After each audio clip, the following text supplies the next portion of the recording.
کی نماز کا وقت اور فضیلت۔ اشراق کی نماز کے بارے میں تفصیل سے بتا دیں، اسے کب پڑھنا چاہیے اور اس میں کتنی رکعتیں ہوتی ہیں اور کی کیا فضیلت ہے۔ احتشام صاحب مہاراشٹر سے۔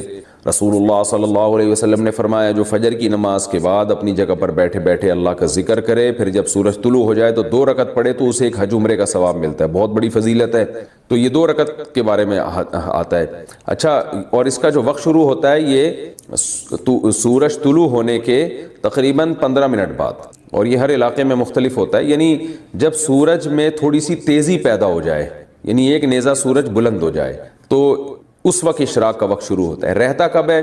جو جمہور کا قول ہے اس کے مطابق چاش کے وقت تک رہتا ہے اشراق کا وقت، کیونکہ چاش میں نئی نماز کا وقت شروع ہو جاتا ہے، جس کو چاش کی نماز، جس کو اصل میں حدیث میں اوابین کی نماز کہا گیا ہے، وہ جب ہے جب سورج جو ہے زوال کا وقت اور طلوع کے وقت کے بالکل درمیان میں ہو، یعنی 45 کے زاویے پر جب سورج ہو جائے گا نا، تو اس وقت چاش کا وقت شروع ہو جاتا ہے۔ اور بعض علماء کی رائے یہ ہے کہ یہ چاشت اور اشراق ایک ہی نماز کے 2 نام ہیں۔ بعض عرب علماء کی یہ بھی رائے ہے، اور اشراق اور چاش الگ الگ نمازیں نہیں ہیں، وہ ایک ہی نماز ہے۔ مجھے اب چونکہ بہت زیادہ میں نے اس مسئلے میں تحقیق نہیں کی ہے، تو میں نے صرف ایک رائے آپ کو بتا دی ہے۔ ایک عالم نے مجھے اس کے دلائل بھی بھیجے تھے، لیکن جو جمہور کا قول ہے میں نے اس کے مطابق آپ کو جواب دیا ہے کہ اشراق کا جو وقت شروع ہوتا ہے طلوع آفتاب سے لے کے چاش کے وقت تک، اور چاش کا وقت پھر زوال تک ہوتا ہے۔ تو جو علماء چاش کی اور اشراق کی نماز ایک ہی کہتے ہیں، وہ کہتے ہیں زوال سے پہلے بھی اگر آپ پڑھ لیں گے تو اشراق کا ثواب مل جائے۔ اشراق، چاشت اور اوابین کی نماز کا وقت اور رکعت اور نیت کیا ہے؟ سورج جب طلوع ہوتا ہے نا تو تقریباً 20 منٹ یا 15 سے 20 منٹ کے بعد اشراق کا وقت شروع ہو جاتا ہے، تو یہ اشراق کا وقت ہے۔ چاش کا وقت جب ہوتا ہے جب سورج 45 ڈگری پہ ہو، یعنی سورج طلوع ہونا اور ظہر کا وقت جو بالکل بلندی پر ہوتا ہے، اس کے جب بیچ میں ہوگا تو چاش کا وقت۔ اور بعض علماء کہتے ہیں، عرب میں بعض علماء کی رائے چاشت اور اشراق ایک ہی نماز ہے، یہ بھی رائے ہے، لیکن جمہور اسی رائے کے قائل ہیں کہ چاشت الگ ہے اور اشراق الگ ہے۔ آگے ہے اوابین۔ یہ جو چاش کی نماز ہے اسی کو حدیث میں اوابین کہا گیا ہے۔ حین ترمض الفصال حدیث کے الفاظ ہے، جب خوب روشنی ہو جاتی ہے نا، تو اوابین مغرب کے بعد جو 6 رکعت نفل پڑھی جاتی ہے وہ اوابین نہیں ہے، سمجھتے ہو؟ اس کو لوگ اوابین کہتے ہیں پیار سے، جیسے پیار سے تو کسی کو بڑی عمر کے آدمی کو بھی منو کہہ رہے ہوتے ہیں نا لوگ، مٹھو کہہ رہے ہوتے ہیں، تو پیار سے تو گورنمنٹ کی طرف سے کوئی پابندی نہیں ہے، آپ کچھ بھی کہہ سکتے ہیں، لیکن حدیث میں جو اوابین کی نماز ہے وہ اشراق کو کہا گیا ہے، سمجھتے ہو؟ تو مغرب کے بعد بھی نبی صلی اللہ علیہ وسلم سے 6 رکعت پڑھنا ثابت ہے، اس کی الگ فضیلت ہے، وہ پڑھنی چاہیے، لیکن اس کو اوابین جو ہمارے ہاں رائج ہو گیا وہ غلط لفظ رائج ہو، تو 6 رکعتیں پڑھ لیں، اچھی بات ہے۔ ان 6 رکعتوں میں مغرب کی 2 سنتیں مؤکدہ بھی شامل ہے، یعنی مغرب کے بعد 2 رکعت پڑھیں سنت مؤکدہ، اور پھر 2 رکعت، پھر 2 رکعت، تو یہ ٹوٹل 6 رکعتیں ہو جائیں گی، تو اس سنت کو زندہ کرنے کا ثواب مل جائے گا جو رسول اللہ صلی اللہ علیہ وسلم کی سنت۔ اوابین کی نماز اور رکعتیں۔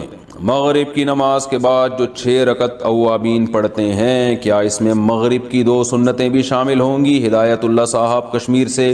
ہدایت اللہ بھائی، مغرب کے بعد آپ صلی اللہ علیہ وسلم سے 6 رکعتیں ثابت ہیں، اور ان 6 رکعتوں میں یہ مغرب کی 2 سنتیں مؤکدہ بھی داخل ہیں، ان کی بڑی فضیلت ہے، 6 سے زیادہ بھی ثابت ہیں، تو اس لیے 6 کم سے کم پڑھ لینی چاہیے مغرب کے بعد، اور زیادہ پڑھیں تو بہت اچھا ہے۔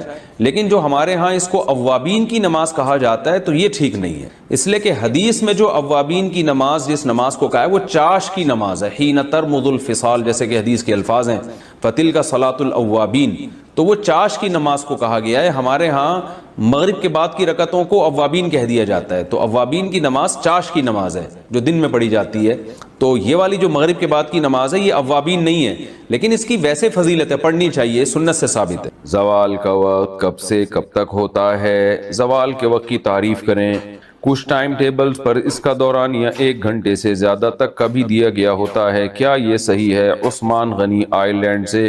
دیکھیں، زوال کا وقت کہتے ہیں جب سورج بالکل سر پہ ہو، بالکل سر پہ کا مطلب یہ کہ بالکل بلندی پہ ہو، ظاہر ہے آئرلینڈ میں تو بالکل سر پہ سردیوں میں آئے گا ہی نہیں، عام علاقوں میں بھی سردیوں میں کنارے سے کنی کترا کے نکل رہا ہوتا ہے، تو بالکل سر پہ کا مطلب میرا یہ ہے کہ بالکل بلند ہو چکا ہو، تو جب بالکل سورج بلندی پہ پہنچتا ہے اس کے بعد لڑکنا شروع کرتا ہے، تو وہ جو بالکل جب بلندی پہ پہنچتا ہے وہ ہے زوال کا وقت۔ تو وہ علاقے جہاں سورج کی معمول کے مطابق حرکت ہوتی ہے، جیسے انڈیا، پاکستان ہے اور یہ سارے علاقے ہیں، تو جو ایکویٹر سے بہت زیادہ دور نہیں ہے تو ان میں تو یہی ہوتا ہے کہ 5 منٹ پہلے اور 5 منٹ بعد کی احتیاط کر لیں، یعنی 10 منٹ زوال کا وقت ہے، یعنی سورج جب آپ کے سر پہ پہنچا بالکل تو اس سے 5 منٹ پہلے کا وقت اور 5 منٹ بعد کا وقت، کیونکہ وہ دیکھنے میں بالکل سر پہ ہی لگ رہا ہوتا ہے، تو وہ وقت زوال کا وقت ہے۔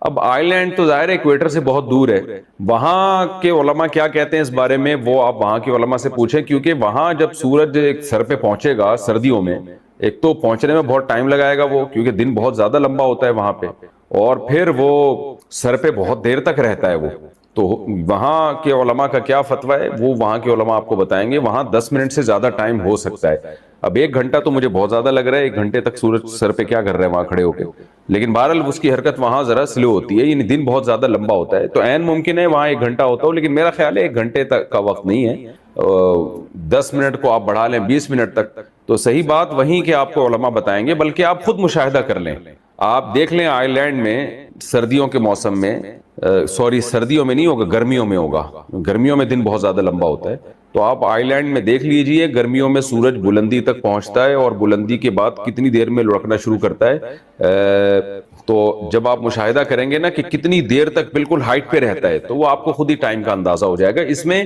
کوئی اسپیسیفک کوئی خاص ٹائم متعین نہیں ہے شریعت کی طرف سے، بس یہ متعین ہے کہ دیکھنے میں آپ کو لگتا ہو کہ یہ بلندی پر ہے، تو ہمیں کیونکہ یہاں پہ جو دیکھنے میں لگتا ہے تو 5 منٹ پہلے 5 منٹ بعد اس کے بعد اندازہ ہو جاتا ہے کہ یہ جو ہے یہ موو کرنا شروع کر دیا، اس نے نیچے کی طرف اترنا شروع کر دیا، تو آپ آئی لینڈ میں دیکھ لیں، اس کے بعد خود ہی اندازہ لگا لیں۔ آپ فجر کے بعد عمرہ اور حج کی فضیلت کیسے حاصل کریں؟ فجر کی نماز میں یہ جو کہا جاتا ہے کہ اگر فجر کی نماز کے بعد اسی جگہ پر بیٹھے رہیں اور اللہ کا ذکر کرتے رہیں سورج نکلنے تک تو ہمیں 1 حج اور 1 عمرے کا ثواب ملتا ہے، تو اگر کسی کو زیادہ بیٹھنے میں گھٹنے کی تکلیف ہوتی ہو وہ کس طرح یہ فضیلت حاصل کرے؟ انجم صاحب انڈیا سے، وہ گھٹنا فولڈ نہ کرے، گھٹنا پھیلا دے، آگے قبلے کی طرف گھٹنا کر لے، نماز میں صف میں قبلے کی طرف اگر کوئی عذر ہو تو پاؤں کر کے بیٹھ سکتے ہیں، اور اگر پھر بھی تکلیف ہو رہی ہے تو ایسی کرسی استعمال کر لے جس پہ ٹیک لگا سکتے ہیں، جس کے پائے نہیں ہوتے۔ مسجدوں میں پائے والی کرسیوں پہ بیٹھنا یہ بہت عجیب سی ایک رسم ہمارے معاشرے میں چل چکی ہے جو قابل ترک ہے، اس کو چھوڑ دینا چاہیے۔ فَلَنُحْيِيَنَّهُ حَيَاتًا طَيِّبَةً، قرآن کہہ رہے میں اس کو زندگی دوں گا مرغوب اور پاکیزہ، تو وہ کیسے پیدا ہوگی؟ عبادت سے وحشت ختم ہو۔ وحشت سمجھتے ہیں؟ آپ کے ہاں کوئی اجنبی مہمان آ جائے، آپ نہ جان نہ پہچان، اور آ کے بیٹھ جائے، آپ کا دل چاہے گا یار یہ بندہ دی جائے، میں اس کی وجہ سے ریزرو ہوں، ہوتا ہے کہ نہیں ہوتا؟ یہ آگے بیٹھ، کبھی یوں گزارے ہو گیا آپ کا، یہ جائے گا کب؟ اور اس کی خدمت میں بیٹھنا بھی ہے، آپ نے اٹھ بھی نہیں سکتے، ٹینشن دیتا ہے نا وہ، اس کو کہتے ہیں وحشت۔ جنگلی جانوروں کو وحشی کہتے ہیں کیونکہ انسان بھی ان سے مانوس نہیں اور وہ بھی انسان سے مانوس نہیں۔ بلی پالتو جانور ہے، دیکھ کے خوشی ہوتی ہے، واہ بھائی بچے بلی کے کتنے پیارے پیارے سے لگ رہے ہوتے ہیں۔ مرغی پالتو ہے، لیکن یہاں کوئی گیدڑ آ جائے دیکھ کے اچھا لگے، کتنا کیوٹ گیدڑ لگے گا۔ شیر آ گیا ہو، کتنا کیوٹ ہو بھائی، ادھر ہی اس کو ادھر ہی رکھو۔ میں ایک دفعہ ایک صاحب نے شیر پالا ہوا تھا، مجھے لے گئے کیج میں، کہہ رہے نہیں کچھ نہیں کرے گا کچھ، تو کہتے ہیں مفتی صاحب اس کو آپ پیار کریں پیار کریں۔ میں نے کہا میں اس کو پیار کر لوں گا، لیکن ریپلائی میں اس نے اگر پیار کیا تو میں افورڈ نہیں کر، پیار محبت آپ ہی کریں۔ اگر اس نے بھی پیار کر لیا نا مجھے، ایک بھی کس اس کا مجھے کسی قابل نہیں چھوڑے۔ تو وحشت ہوتی انسان کو درندوں کو دیکھ کے۔ اس سے یاد آیا آج کل مگرمچھ پالنے کا رواج بڑھ رہا ہے، کچھوے پالنے کا رواج بڑھ رہا ہے، اژدہے پالنے کا، یہ غیر مسلموں کے طریقے۔ کوئی انسان کے بچے بنو یار، کوئی حلال جانور پالو، یہ وحشتناک جانور ہیں، ان کو دیکھ کے انسان کو وحشت ہوتی ہے، سکون نہیں ملتا۔ مگرمچھ کوئی پالنے کی چیز ہے؟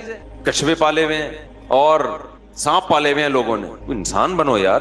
ہر وہ چیز جو انگریز تو ڈپریشن میں ہے نا، وہ کرے گا کچھ نیا، وہ کہہ رہے یار مرغیاں تو پال کے دیکھ لی، ٹھیک ہے نا، اب کچھ آگے جاؤ، وہ اژدہے پالے گا، وہ بندر پالے گا، آپ بچے پالو، اور کیا پالو؟ آپ جانور پالنا ہے، حلال جانور پالو، حدیث میں ترغیب ہے اس سے انسان کو فائدہ ہوتا ہے۔ ابھی دیکھو ہم نے پچھلے سال 1 آدھ مرغی خریدی تھی، آج کیج بھر گیا ہے ہمارا الحمدللہ، اور لائن پہ لگ گئی ہیں مرغیاں، 6-7 انڈے دے کے ایک بیٹھے گی، دوسری بھی پھر بیٹھی نظر آئے گی۔ ہم نے کہا لے بھائی اس نے بھی اعتکاف کی نیت کر لی ہے، اس کے نیچے انڈے رکھے، تیسری بھی، اور ایک عجیب سکون بھی ملتا ہے دیکھ کے۔ اب وہ ایک مرغی کے بچے تھوڑے بڑے ہوئے, وہ دوبارہ انڈوں پہ بیٹھ گئی, وہ بچے غصہ کر رہے ہیں ماں پہ, ابے تو کدھر بیٹھ گئی بھائی, ابھی ہماری کیئر کرو. وہ بچے ماں کو جا کے ٹھونگ مار رہے ہیں, اماں غصہ کر رہی ہے. پھر ہم نے کیا کیا, اس کو کیج میں بند کر دیا. وہ جو کڑک ہوتی ہے نا جسے کہتے ہیں, وہ انڈوں پہ بیٹھی ہوئی, تو بچے وہ کیج کے قریب جا کے بیٹھے ہوئے ہیں اور بڑے افسردہ جیسے کسی کے سویم میں آئے ہوئے ہوں, بالکل ایسے پڑے ہوئے ہیں نا. اماں کو کیا ہو گیا؟ اماں کہہ رہی ہے اتنے بڑے گدھے ہو گئے, گھوڑے ہو گئے, ابھی بھی اماں کی گود میں بیٹھے رہو گے. سانپ پال رہے ہیں اور عجیب عجیب چیزیں پال رہے ہیں بھائی. تو کیا کہہ رہا تھا یار, میں بیان کی نا جہاں سے میں ٹرننگ لیتا ہوں نا پوائنٹ, اس کو پکڑ کے رکھا کریں. تو خیر میں یہ عرض کر رہا تھا, کیا عرض کر رہا تھا میں, بیان تو مجھے یاد ہے کہ کیا ٹاپک تھا, لیکن جو میں نے جہاں سے موڑا تھا نا وہ جگہ کون نہیں, وہ تو بات, وہ تو مجھے پتا ہے ٹاپک ہی یہ چل رہا ہے. چلو چھوڑو. ہاں, وحشی جانور کی مثال دے رہا تھا کہ جیسے انسان کو وحشی جانوروں سے ایک وحشت ہوتی ہے, کچھ پاگل ہیں ان کو وحشت نہیں ہوتی تو وہ پاگل ہیں, ورنہ جو انسان کا بچہ ہوگا اس کو وحشی جانوروں سے وحشت ہوگی. آج کل ایک لفظ چل رہا ہے اینیمل لورز, اینیمل لورز, یہ لفظ بھی گوروں سے آیا ہے. اسلام میں جانوروں پہ رحم کرنے کا حکم ہے, اتنا فری کرا لینا جانوروں کو کہ انسانوں پہ جانوروں کو ترجیح دینا شروع کر دیں, اس کی اسلام میں اجازت نہیں ہے. سب سے پہلے جو پالنے کی چیز ہے نا وہ اپنے بچے ہیں, وہی نہیں پیدا کر رہے تم, تمہاری زندگیوں سے سکون چھن جائے گا. بچے پالو اپنے, ان سے محبت ملے گی, گھر میں ایک سکون اور اطمینان ہوگا ان سے, وہ تمہارا دست و بازو بنیں گے. ان میں کیسے کیسے لوگ پیدا ہوں گے. ہم تو آخرت کو مانتے ہیں, گورا آخرت کو نہیں مانتا, یہ آخرت کا ذخیرہ بنیں گے. زکریا علیہ السلام بڑھاپے میں اولاد دنیا کے لیے تھوڑی مانگ رہے تھے, کس کے لیے مانگ رہے تھے؟ آخرت میں مانگ رہے تھے. ورنہ بڑھاپے میں کیا انسان کہے گا میں چھوٹے بچے کو کیسے پالوں گا.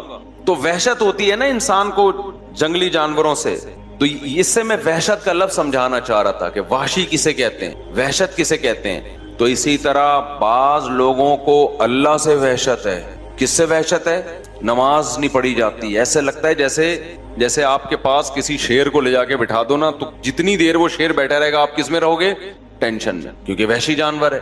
ایسے ہی بعض لوگ مسجد میں آگے بیٹھ گئے تو جتنی دیر بیٹھے رہیں گے ان کو کیا رہے گی؟ ٹینشن, یار کدھر آگے پھنس گئے ہم. بہت سے لوگوں کو رمضان میں وحشت, یار یہ گزرے گا کب, ختم کب ہوگا. ٹینشن میں ڈالا ہوا ہے مولویوں نے, کھلے عام کھا نہیں سکتے, پی نہیں سکتے. کچھ برائیاں تو ایسی ہیں جو رمضان میں زیادہ بری سمجھی جاتی ہیں, لوگ تانے دیتے ہیں اس کے, ابھی تو رمضان میں یہ کر رہا ہے, تو یار یہ گزرے, ٹینشن ہے یار. ایسی وحشت لوگوں پہ ہم نے دیکھی, اللہ بچا کے رکھے ہمیں. ہمارے ایک جاننے والے مسجد کے بالکل قریب میں رہتے تھے, غیبت نہیں ہے, ان بہت پرانی بات ہے, کبھی ان کو مسجد میں نہیں دیکھا, کبھی بھی نہیں دیکھا. مجھے یاد ہے ایک دفعہ مغرب کی نماز کا ٹائم تھا, اذان ہوئی, وہ مسجد میں آئے. ہم نے کہا چلو اللہ نے توفیق دے دی, ایسے نا بھاگ رہے ہیں. میں نے کہا پتہ نہیں کیا ہو گیا. پتہ چلا جی کسی کو دیکھنے آئے تھے کہ وہ مسجد میں تو نہیں ہے, اور اتنی دیر بھی ایسا لگ رہا تھا جیسے یہ ڈپریشن میں ہے. جماعت کھڑی ہوئی اور وہ مسجد سے شارٹ, یار اب تو آ ہی گئے ہو, اب تو پڑھ لو. اتنی وحشت. ایک صاحب نے خود بتایا, مسجد کے پڑوس میں رہتے تھے, کہ میں مسجد میں جاتا ہوں مجھے بہت سخت وحشت ہونا شروع ہو جاتی ہے. اور ان لوگوں کا بڑھاپا بڑا ڈینجرس ہوتا ہے. بڑھاپے میں ان کی مسجد سے اور نماز سے وحشت کم ہونے کے بجائے بڑھ جاتی, کیونکہ بڑھاپے میں کوئی بھی آپ کے اندر کوالٹی ہے, یا بیڈ کوالٹی ہو یا اچھی کوالٹی ہو, وہ کم ہونے کے بجائے اچھی کوالٹی بڑھے گی, بیڈ کوالٹی اور زیادہ بری ہو جائے گی. بڑھاپے کی عادت ہے کہ وہ آپ کے جو جیسے جوانی میں تھے نا اس چیز کو بڑھا دے گا. تو میرے بھائی ابھی یہ وحشت ختم کرنے کا ٹائم ہے, سمجھ رہے ہیں؟ اللہ سے جو وحشت ہو چکی ہے اس کو ابھی بولو نا ختم کرنا ہے, دوستی لگانی ہے. کتنے لوگ ہیں جو کچھ نہ ہو تو چلو رمضان میں آ جاتے ہیں, ختم قرآن میں آ جاتے ہیں نماز پڑھنے, تھوڑی بہت ان کو اللہ سے انسیت ہوتی ہے. لیکن ایسے لوگ بھی ہیں پوری زندگی گزر گئی, مسجد سے وحشت ہے ان کو, گھروں میں کبھی اللہ کا نام لینے کی توفیق نہیں ہوئی. تو اگر زندگیوں میں سکون چاہتے ہو تو کچھ ٹینشنیں لینی پڑیں گی. ٹینشنوں کے بدلے میں اللہ آپ کو کیا دے گا؟ سکون. وہ ٹینشن کیا ہے؟ ایک تو گناہ سے بچنے کی ٹینشن میں نے بتایا, دوسری عبادت کی ٹینشن. عبادت کی ٹینشن اٹھانی ہے. دل نہیں چاہتا مسجد جانے کو, اللہ کا نام لینے کو, لیکن اللہ کرنا پڑے گا. سمجھتے ہو؟ دعا مانگنے کو دل نہیں چاہتا, مگر ہاتھ اٹھا کے اللہ کے سامنے دعائیں مانگنی پڑیں گی, اللہ سے دوستی ہو جائے. دیکھو جس کام کا دل نہ چاہ رہا ہو اس کو بار بار کرتے رہنے سے اس کا دل چاہنے لگتا ہے. میں اکثر لوگوں کو ایک نسخہ بتاتا ہوں, جن کا نماز میں دل نہیں لگتا